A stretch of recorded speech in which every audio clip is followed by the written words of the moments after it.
A complaint that counts. Mastering the structure of complaint letters. Hello, English language learners.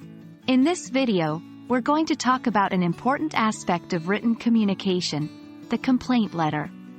A well-written complaint letter can be a powerful tool, but it's important to understand its structure and format to effectively get your point across. Today, we'll break down this structure step by step to make sure you can draft a compelling complaint letter. A complaint letter, like any formal letter, begins with a salutation. Typically, this is "Dear," followed by the recipient's name or title. If you know the recipient's name, use it. If not, you can use "Dear Sir," "Madam." The first paragraph of your complaint letter should state the reason for your letter.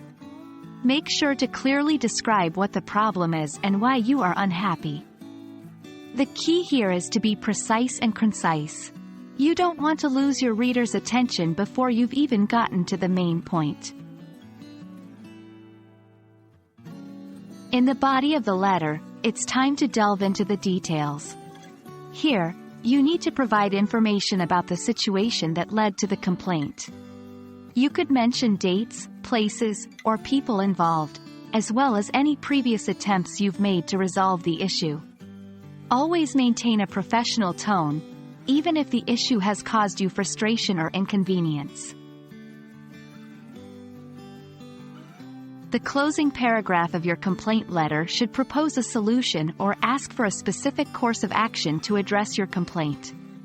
This could range from asking for a refund, requesting a replacement, or seeking an apology. It's important to be clear about what you want as an outcome.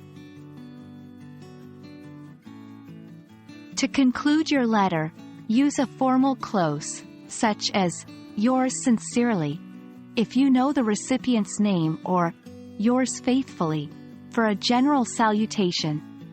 After the close, write your name and, if it's a hard copy, sign above your typed name.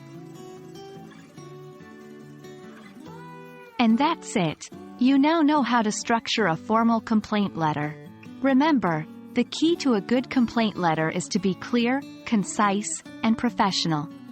We hope this video has been helpful in enhancing your English reading and writing skills. Keep practicing, and see you in our next video.